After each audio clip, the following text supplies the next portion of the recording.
Shri Gayatri tours and travels Chardham యాత్ర complete travel plan. Jail శాఖ petrol బంకుల్లోనే చేతివాటం చూపించాడు కానిస్టేబుల్.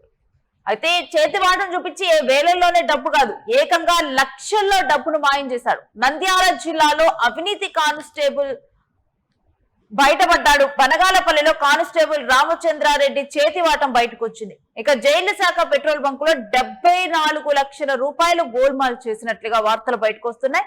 ఇక జైలు ఖైదీలు ఈ పెట్రోల్ బంకులు నిర్వహిస్తూ ఉంటారు. దీని ద్వారా వచ్చినటువంటి డబ్బుల్లో 74 లక్షలు గోల్మాల్ చేశాడు కానిస్టేబుల్.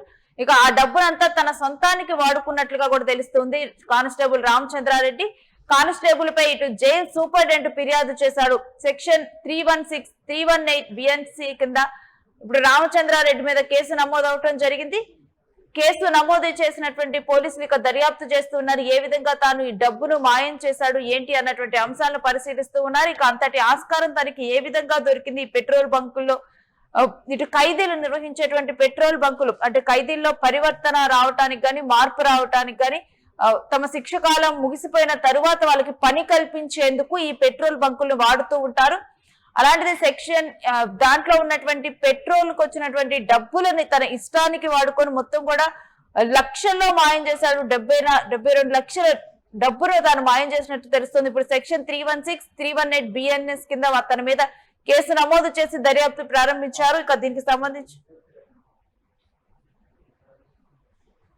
తారీఖు 6/2025 జైలు సూపరింటెండెంట్ అయినటువంటి యోగేష్ మా దగ్గరికి వచ్చి, బనగానపల్లి జైలు సూపరింటెండెంట్, మా జైల్లో పనిచేసినటువంటి హెడ్ గా పనిచేసినటువంటి రామచంద్రారెడ్డి అనేటటువంటి వ్యక్తి 2022 నుంచి 2025 వరకు మొత్తం జైలుకి సంబంధించి ఇక్కడ రన్ చేసేటువంటి HPCL పెట్రోల్ పంప్ ఏదైతే ఉందో జైలు డిపార్ట్మెంట్ దాన్ని మొత్తం మెయింటైన్ చేసుకుంటూ అతను వచ్చినటువంటి అమౌంట్ మొత్తంలో కొంతని ఫోన్ పే ద్వారా కస్టమర్లు అతనికి బాయ్స్ పంపిస్తే బాయ్స్ నుంచి అతను కలెక్ట్ చేసుకొని అతను ఫోన్ పే వేయించుకొని దాన్ని విత్డ్రా చేసుకొని మొత్తం 74 లక్షల రూపాయలు, సుమారు 2.5 సంవత్సరాల్లో 74 లక్షల రూపాయలు ఆయన మోసం చేసినాడు డిపార్ట్మెంట్ కి ఇవ్వకుండా అని చెప్పని మాకు కంప్లైంట్ ఇచ్చారు.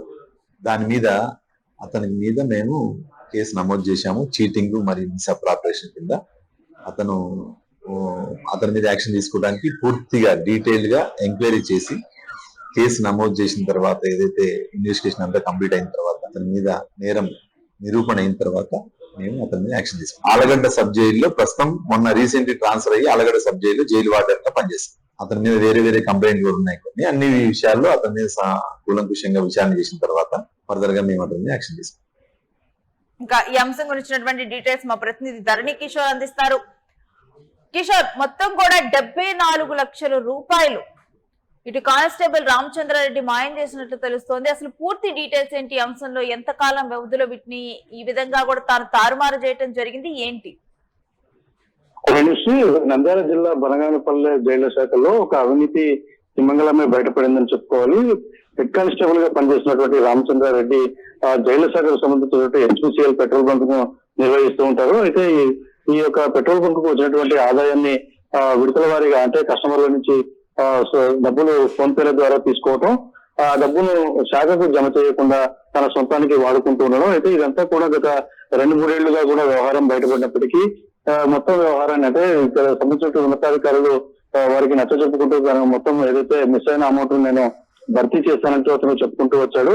కాలయాపన చేస్తూ ఇప్పటికే 1.5 సంవత్సరంన్నర 2 ఏళ్లు గడపడంతో ఇక చేసేది లేక జైళ్ల శాఖ సంబంధించిన అధికారి స్థానిక పోలీసులకు ఫిర్యాదు చేయడంతో ఒకసారిగా కూడా ఈ వ్యవహారం మొత్తం బయటపడ్డ పరిస్థితి కనపడుతుంది. మొత్తంగా 74 లక్షల రూపాయల అకౌంట్స్ లో తేడా కనపడటంతో స్థానిక పోలీస్ స్టేషన్ లో కేసు నమోదు ఫిర్యాదు చేయడంతో కేసు నమోదు చేసి విచారణ చేపడుతున్నారు. అయితే గత కొంతకాలంగా అంటే బనగానపల్లికి సంబంధించిన సబ్ జైలును క్లోజ్ చేసేది ఆళ్లగడ్డకు తరలించడంతో ఇక్కడ ఉన్న సిబ్బంది మొత్తాన్ని కూడా ఆళ్లగడ్డకు షిఫ్ట్ చేయడంతో ప్రస్తుతం అతను ఆళ్లగడ్డ సబ్ జైల్లో పనిచేస్తూ ఉన్న పరిస్థితి ఉంది.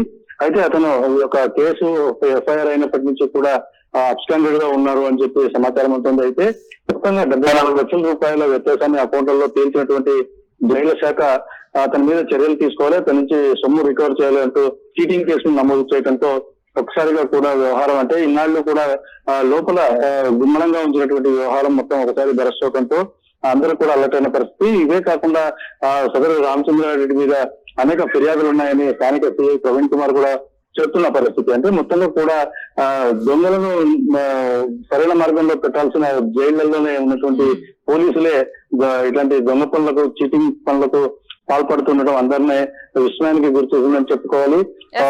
దీంట్లోనే కాకుండా తన మీద పలు వేరే ఆరోపణలు కూడా ఉన్నట్లుగా కూడా వెల్లడించడం జరిగింది.